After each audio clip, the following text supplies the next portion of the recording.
आज joint entrance exam की advance की कुछ प्रॉब्लम्स करेंगे, all related to structure of matter, dual nature of matter, nuclear physics वगैरह वगैरह। तो हम 2021 से शुरू करते हैं और 2025 तक करेंगे।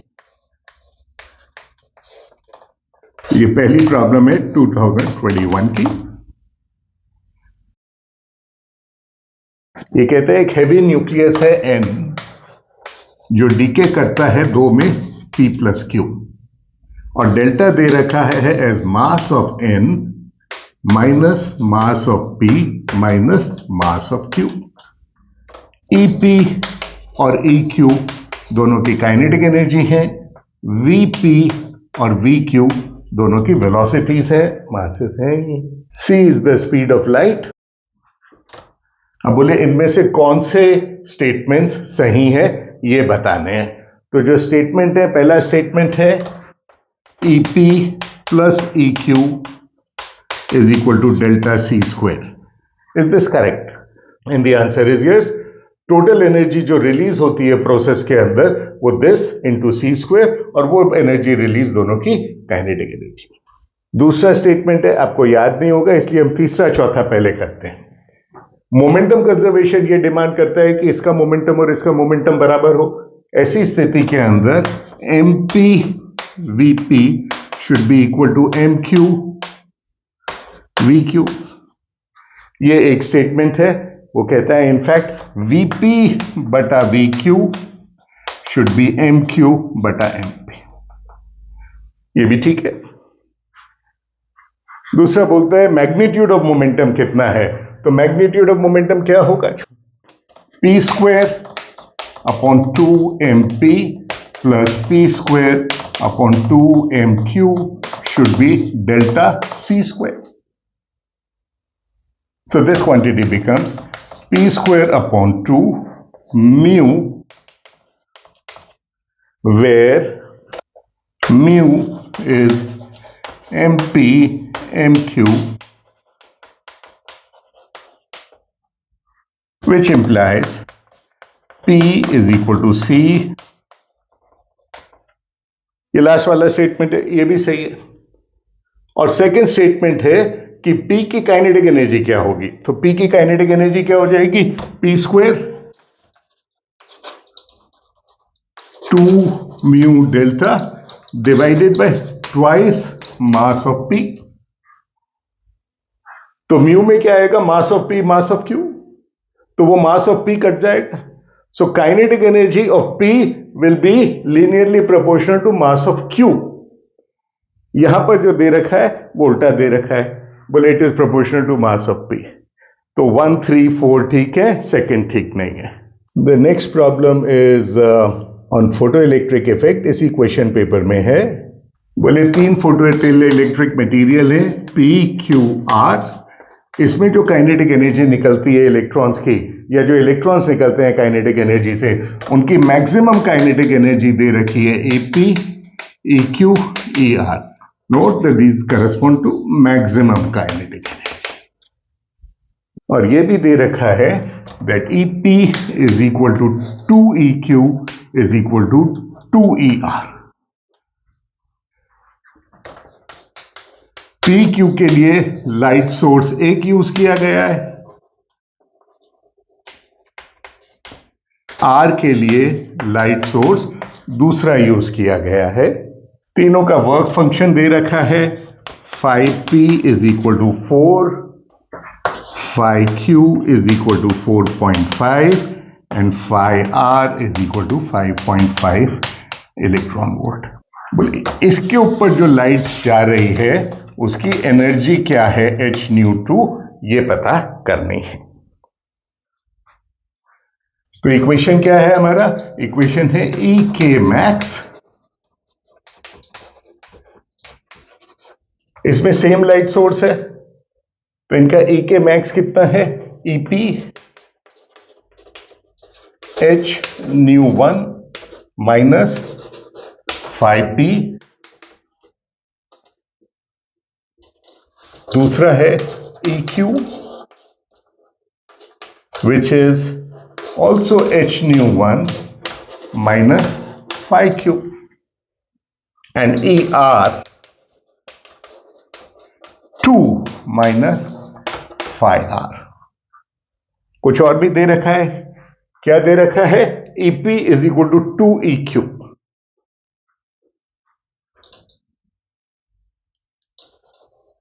which is equal to 2ER,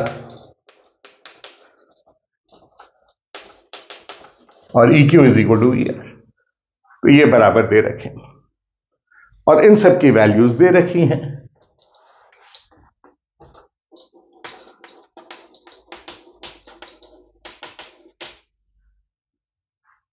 तीन इक्वेशन है, तीन अननोन है, ER, nu1, nu2. nu1 को एलिमिनेट करके R निकाल लीजिए, R को एलिमिनेट करके nu2 निकाल लीजिए. ये भी कुछ 2021 के भी हर साल के 2 क्वेश्चन पेपर्स है ना, तो 2021 का दूसरा वाला क्वेश्चन पेपर है, इसमें भी इन्हीं टॉपिक्स पे जो प्रॉब्लम्स है उनमें से एक लेते हैं. एक न्यूक्लियस है Q जिसकी हाफ लाइफ दे रखी है 20 मिनट्स, और बोले ये डीके करता है अल्फा डीके जिसकी प्रोबेबिलिटी है 60% और बीटा डीके जिसकी प्रोबेबिलिटी है 40%, यानी दोनों डीकेसेस से पॉसिबल है. बोले initially number of Q is equal to 1000. How many alpha after 1 hour? Multiple choice question है. 1 आवर मतलब 3 लाइफ टाइम. 3 लाइफ टाइम का मतलब है नंबर दैट रिमेन 1/8, तो 1000 का 1/8 बचा तो 125 बचे, यानी 875 डीके कर गए, और 875 डीके कर गए तो उसमें से 60% ये हुए, 40% ये हुए, तो 500 कुछ हुआ. तो क्या आंसर है? 525 इज द ओनली ऑप्शन. इसी पेपर में एक और सवाल है, वो बोलते हैं हाइड्रोजन एटम के स्पेक्ट्रम के लिए इनमें से कौन से स्टेटमेंट सही हैं? 4 स्टेटमेंट दे रखे हैं, ये बताना है कौन कौन से स्टेटमेंट सही हैं. एक, ratio of longest wavelength to shortest wavelength in Balmer series.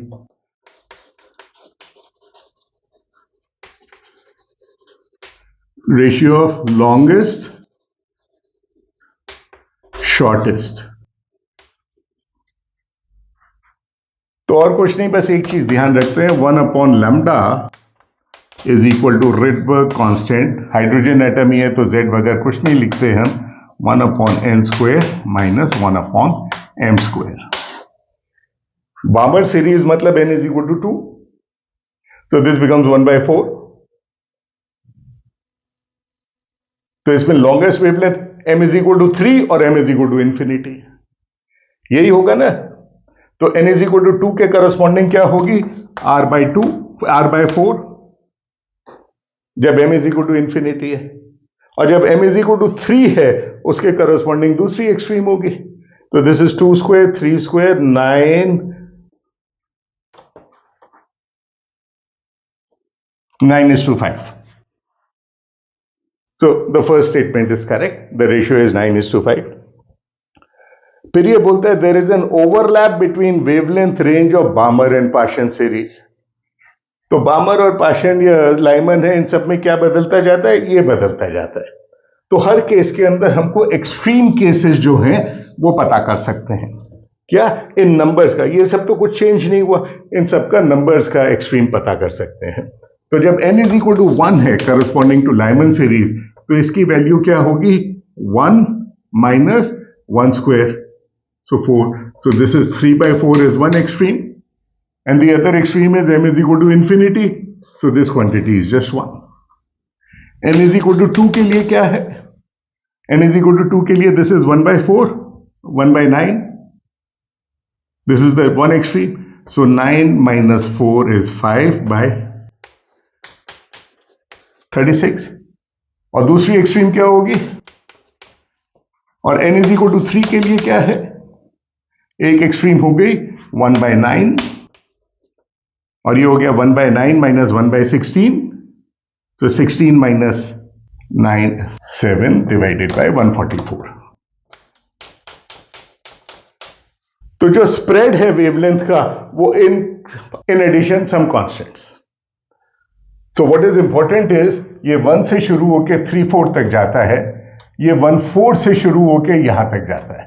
अब सवाल ये क्वांटिटी इससे कम है या ज्यादा है? तो ये क्वांटिटी 536 इससे भी कम है, ये 1/7 के आसपास है, ये 1/9 और ये 1/20. तो इन तीनों में इसकी रेंज इसमें है, इसकी रेंज इसमें है, इसकी रेंज इसमें है, कोई ओवरलैप नहीं है. और कोई ओवरलैप नहीं है इसलिए they will not overlap at all.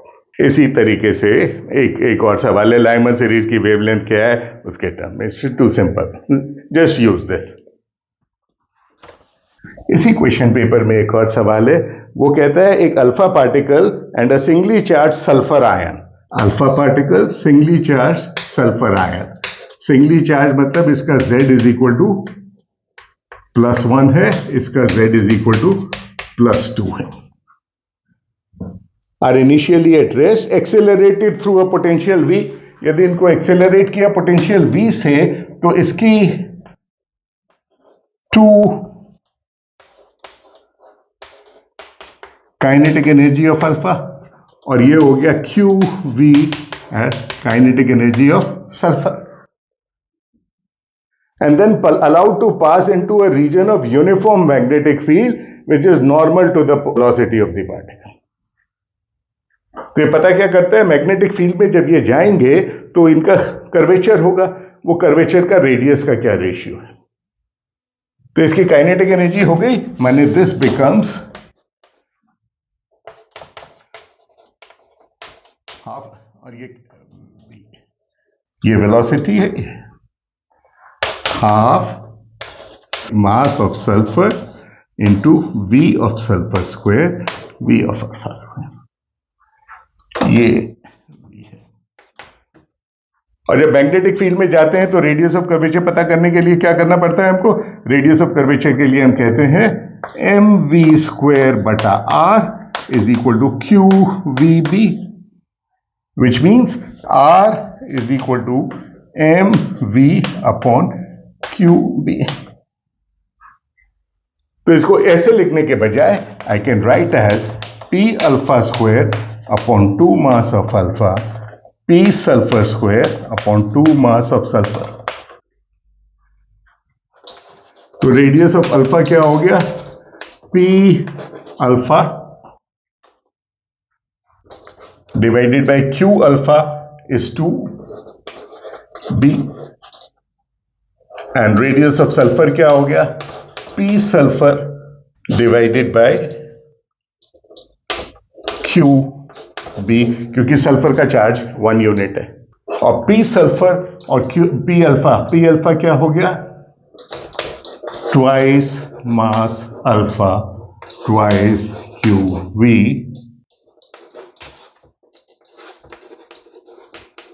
Similarly for this, take the ratio. इस पेपर में सिर्फ यही है. You go to the next question paper. This is now question paper 2022. Radio active decays जो होते हैं उनके चेन रिएक्शन होते हैं, A से B, B से C, C से D. तो ऐसे ही एक चेन में ये कहता है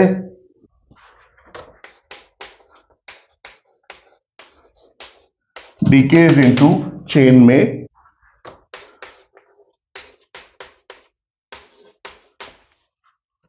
जब चेन में डीके करता है मतलब अल्फा डीके भी हो सकते हैं, बीटा डीके भी हो सकते हैं.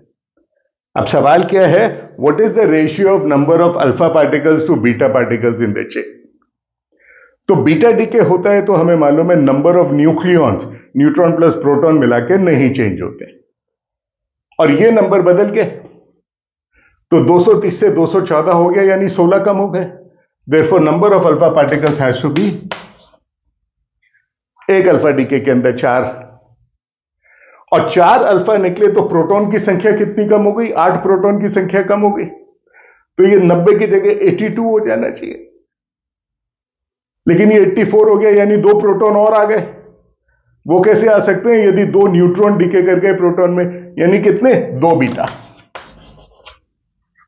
So what is the ratio of number of alpha to beta? 2. The The next question is on photoelectric effect. Same question paper.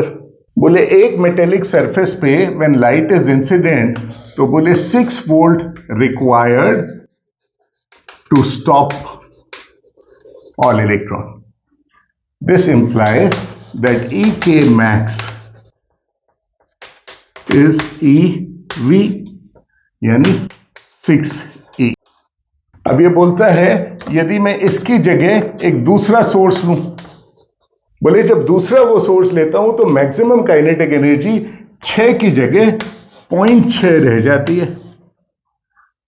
कब? जब मैं उसकी वेवलेंथ जो है 4 times and intensity is double. तो पहले वाला इक्वेशन क्या होगा? पहले वाला इक्वेशन होगा ई के मैक्स की जगह हमने लिखा 6E is equal to H nu minus some work function. अब दूसरा सोर्स लाइट का लिया सेम मेटल में, तो स्टॉपिंग पोटेंशियल इतना हो गया. माने वेवलेंथ 4 गुनी है, मतलब फ्रीक्वेंसी फैक्टर ऑफ 4 से कम हो गई. सो दिस इंप्लाइज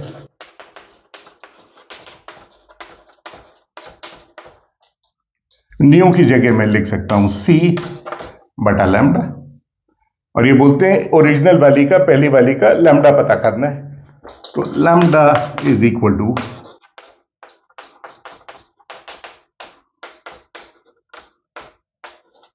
HC बटा E की वैल्यू दे रखी है.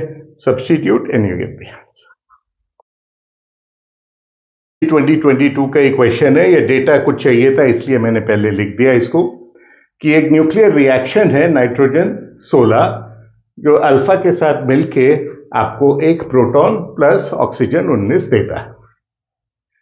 बोले इस रिएक्शन को करने के लिए, होने के लिए अल्फा पार्टिकल की एक मिनिमम एनर्जी चाहिए, मिनिमम एनर्जी चाहिए. और वो मिनिमम एनर्जी कितनी है? NMeV. ये हमको पता करनी है. डेटा क्या दे रखा है? इसका मास ये है, इसका मास ये है, इसका मास ये है, इसका मास ये है. तो ऐसी स्थिति में टोटल मास कितना हो गया? 16 और 4 20, 19 और 1 20, ये हो गया 6 और 3 9, ये हो गया 8 और 3 11. यानी फाइनल वाले का मास ज्यादा है. तो फाइनल वाले का मास ज्यादा है तो स्पॉन्टेनियसली नहीं होगा रिएक्शन, इसकी एनर्जी की वजह से होगा. तो कितना ज्यादा है? ये 6 और 3 9, ये 8 और 3 11, यानी 0.0002 AMU इतना मास ज्यादा है. और इसके मास के करस्पॉन्डिंग एनर्जी ये होगी. तो इतना रिएक्शन तो सिर्फ मास के लिए चाहिए, है ना? तो आप कहो कि क्या n इसके बराबर है? The answer is no. क्यों? क्योंकि यदि n की इनिशियली काइनेटिक एनर्जी हीलियम की ये है तो उसके करस्पॉन्डिंग कुछ मोमेंटम भी होगा. तो वो मोमेंटम भी तो होगा, इन दोनों का कंजर्व होता है मोमेंटम. यानी उस मोमेंटम के लिए भी तो एनर्जी देनी पड़ेगी थोड़ी सी.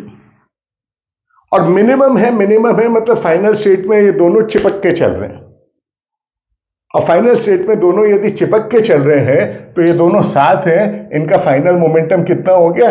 इनिशियल का मोमेंटम है p²/4 यूनिट्स में मास वगैरह is equal to kinetic energy EK of alpha which is n.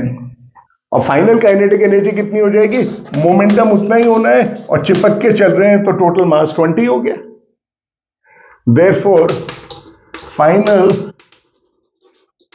EK is equal to n/5. p²/4 was n, p²/20 is n/5. तो यानी आपको टोटल एनर्जी कितनी चाहिए?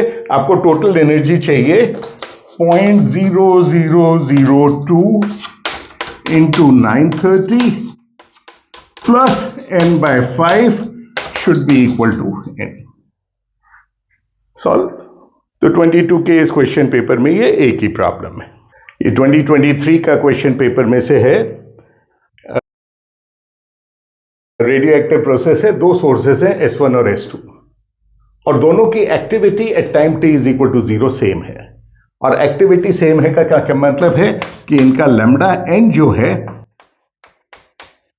lambda 1 n1 0 is equal to lambda 2 n2 0 at time t is equal to 0. और बोले at a later time इनकी activity ये है, at a later time activity ये है, मतलब एक की एक्टिविटी हो गई lambda 1 into n1 at time t और दूसरे की एक्टिविटी हो गई lambda 2 n2 at time t. ये एक्टिविटी A1 है, ये एक्टिविटी A2 है, और ये बोलते हैं T जो है वो 3 टाइम्स हाफ लाइफ है, और ये वाला जो T है ये 7 टाइम्स हाफ लाइफ है.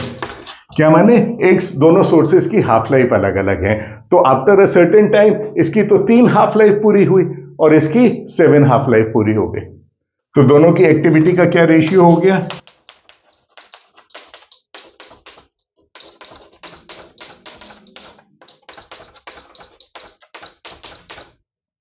And I can write n1t is equal to n10 half to the power of 3, and this is n2t n20 half to the power of 7. दोनों के लिए यहां सब्स्टिट्यूट करो, lambda 1 n10 lambda 2 n20 ये same है, तो activity का ratio क्या हो गया? एक्टिविटी का रेशियो हो गया half cube upon half 4, half to the power of 7, sorry. So this is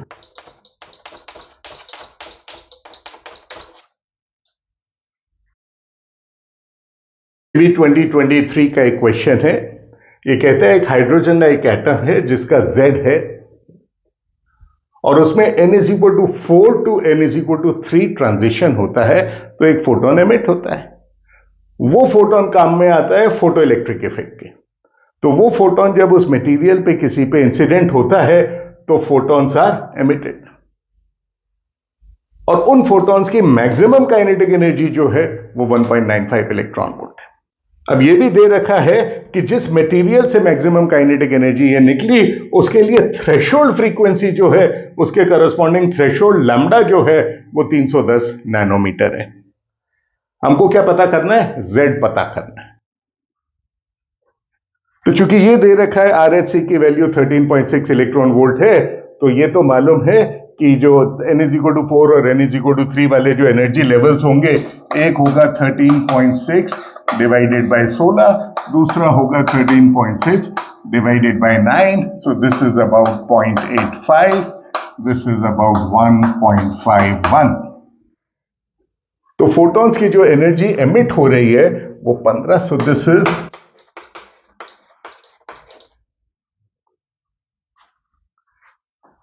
और ये है दैट ई के max is equal to H nu minus 5. E के मैक्स कितना दे रखा है? 1.95 इलेक्ट्रॉन वोल्ट. एच न्यू कितनी है? Z, क्योंकि Z नहीं मालूम मुझे, इनमें एक Z और आएगा ना, -5. तो इसमें Z भी नहीं मालूम, 5 भी नहीं मालूम, लेकिन 5 के लिए कुछ और दे रखा है. क्या? Threshold lambda. तो corresponding to threshold lambda E के max is 0. So h nu is equal to 5, where nu is the threshold frequency, यानी h c upon lambda is equal to 5. और एच सी की वैल्यू दे रखी है 1240 और lambda की वैल्यू दे रखी है 310. ये भी इलेक्ट्रॉन वोल्ट नैनोमीटर. सो 5 की वैल्यू हो गई 4 electron volt.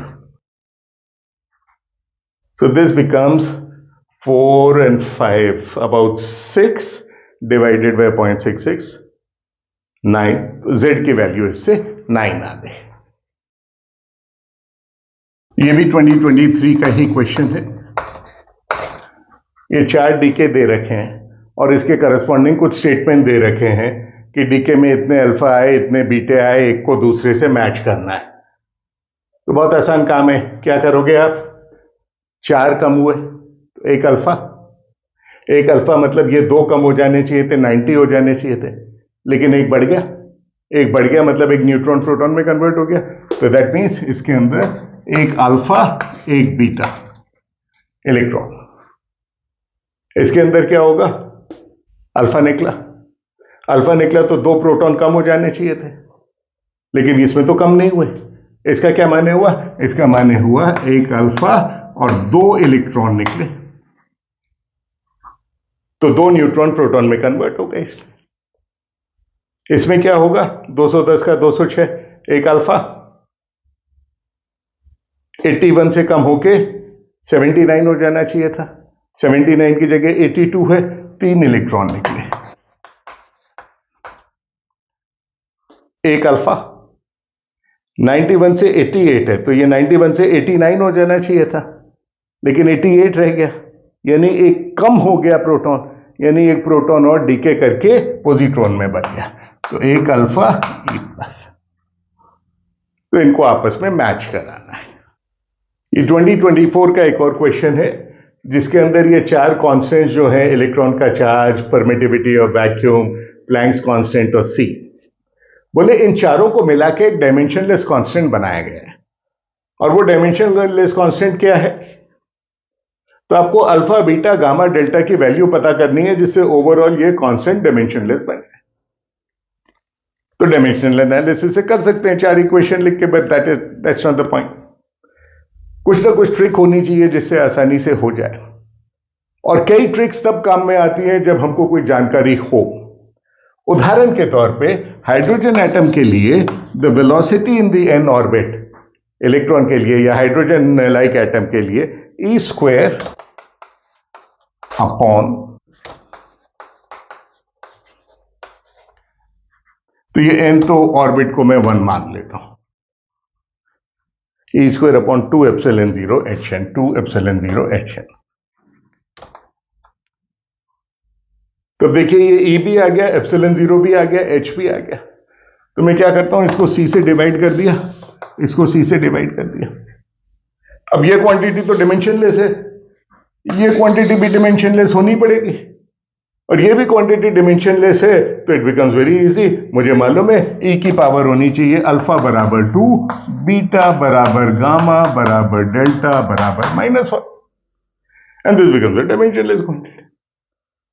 Now this number is very interesting because ये जो dimensionless number आता है, इसकी वैल्यू है 1/137, और इसको अल्फा से डिनोट करते हैं। ये अल्फा नहीं, ये अल्फा अलग है। And this is what is known as fine structure constant। Physics में बहुत काम आता है। बहुत से प्रोसेसेस हैं जो इसकी वैल्यू के ऊपर डिपेंड करते हैं। Next question is from 2025। ये कहता है एक हाइड्रोजन एटम है, एक फोटोन को एब्जॉर्ब करता है, और एब्जॉर्ब करने के बाद उसमें से इलेक्ट्रॉन निकल जाता है। ग्राउंड स्टेट में है ये, और इलेक्ट्रॉन जो निकलता है उसकी काइनेटिक एनर्जी दी हुई है 10 इलेक्ट्रॉन वोल्ट। इससे हमको मालूम है कि इस फोटोन की एनर्जी कितनी हो गई, 23.6 इलेक्ट्रॉन वोल्ट। क्यों? क्योंकि 13.6 तो इसको बाहर निकालने के लिए चाहिए, और 10 इलेक्ट्रॉन वोल्ट काइनेटिक एनर्जी हो गई, तो टोटल 23.6। अब ये जो इलेक्ट्रॉन है 10 इलेक्ट्रॉन वोल्ट वाला, ये एटमॉस्फेयर में कहीं से एक पॉजिट्रॉन को पकड़ लेता है, और इलेक्ट्रॉन और पॉजिट्रॉन मिलके एक पॉजिट्रोनियम बन जाते हैं। पॉजिट्रोनियम क्या है? जैसे हाइड्रोजन एटम है वैसे ही पॉजिट्रोनियम एटम है। हाइड्रोजन एटम में ऐसा नहीं होता that electron revolve around the proton. Both electron and proton अपने कॉमन सेंटर ऑफ मास के अबाउट रिवॉल्व करते हैं। इसमें भी बोथ इलेक्ट्रॉन एंड पॉजिट्रॉन अपने कॉमन सेंटर ऑफ मास के अबाउट रिवॉल्व करते हैं। और इसलिए एनर्जी कैलकुलेट करते वक्त या कुछ भी कैलकुलेट करते वक्त कायदे से हाइड्रोजन एटम में भी जहां हम mass of the electron use करते हैं, उसकी जगह we should use the reduce mass, and reduce mass is MEMP upon वो तो ये है कि इलेक्ट्रॉन का मास प्रोटॉन के मास के मुकाबले बहुत कम है, इसलिए ये हटा दें, ये कट गया, ये बराबर आ गया, लेकिन थोड़ा तो फर्क पड़ेगा। पॉजिट्रोनियम एटम में क्या होगा? पॉजिट्रोनियम एटम में मास of the electron and mass of the positron बराबर है। एज अ रिजल्ट इफेक्टिवली जो इलेक्ट्रॉन का मास था that will be now replaced by me/2, which means hydrogen atom की जो आयोनाइजेशन एनर्जी थी 13.6 इलेक्ट्रॉन वोल्ट, पॉजिट्रोनियम के लिए वो इसकी आधी हो गई। क्यों? क्योंकि मास आधा हो गया। तो क्या दे रखा है? वो 10 इलेक्ट्रॉन का गया और वो 10 इलेक्ट्रॉन का इलेक्ट्रॉन जाके पॉजिट्रॉन से मिलके पॉजिट्रोनियम बना दिया। अब ये भी हम देख चुके हैं कि जब दो आपस में बाइंड होते हैं तो कुछ एनर्जी रिलीज करते हैं, और ये ग्राउंड स्टेट में पॉजिट्रोनियम बनाया तो कितनी एनर्जी रिलीज की? 6.8 इलेक्ट्रॉन वोल्ट। और वो बोले positronium is moving with a kinetic energy 5 electron volt. तो इनिशियली काइनेटिक एनर्जी कितनी थी इलेक्ट्रॉन की? ये कहां गई? ये 5 इलेक्ट्रॉन वोल्ट तो पॉजिट्रॉन की काइनेटिक एनर्जी में गई। और क्या हुआ? और 6.8 और मिल गई, है ना? तो 6.8 और रिलीज हो गई। तो we are not writing kinetic energy, kinetic energy conservation ऐसा कुछ नहीं लिख रहे।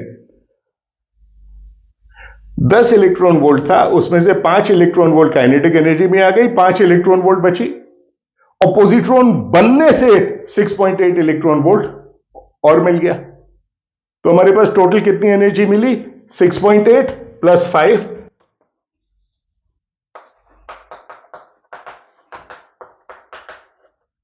ये पूछता है जब ये पॉजिट्रोनियम बना तो उस वक्त उसने एक फोटोन एमिट कर दिया, और बोले उस फोटोन की एनर्जी कितनी होगी? एनर्जी कंजर्वेशन से साफ जाहिर है कि उस फोटोन की energy 11.8। This is a nice question. ये भी 2025 का एक क्वेश्चन है। हाइड्रोजन लाइक एटम है, चार्ज Z, उसके n=3 ऑर्बिट में इलेक्ट्रॉन है, और उस n=3 ऑर्बिट में जो इलेक्ट्रॉन है उसकी एक डी ब्रॉगली वेवलेंथ होगी λe, और वो कहते हैं एब्सोल्यूट टेम्परेचर T पे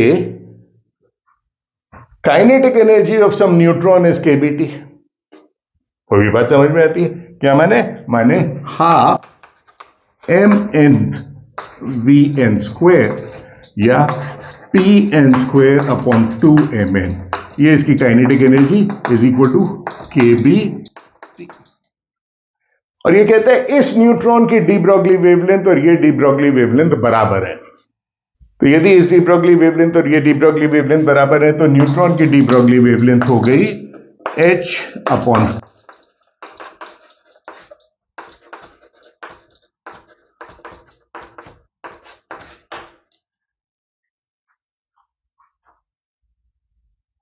और हाइड्रोजन एटम में क्या हुआ? mvr =nh upon 2π। तो इससे r निकाल लीजिए, play around, just equate both the wavelength, दोनों वेवलेंथ को इक्वेट करोगे तो कोई एक्सप्रेशन आएगा, और उस एक्सप्रेशन में you can write temperature as a function of this. यहां ये क्या है? ये कोई अननोन क्वांटिटी है, तो बोले ये अननोन क्वांटिटी डिटरमाइन करनी। थोड़ा सा टाइम लगता है, स्ट्रेट फॉरवर्ड है, मुश्किल काम नहीं है, लेकिन जब इसको डिटरमाइन करते हैं तो अल्फा की वैल्यू आती है आई थिंक 72 और या, तो you just have to play around. दो वेवलेंथ अलग अलग सिनेरियो में दे दी, दोनों वेवलेंथ की कह दिया कि बराबर है, और उसके चक्कर में कोई एक अननोन पैरामीटर दे दिया। तो कोई प्रोफाउंड बात नहीं है, दिमाग लगाने की बात नहीं है, बट ठीक है।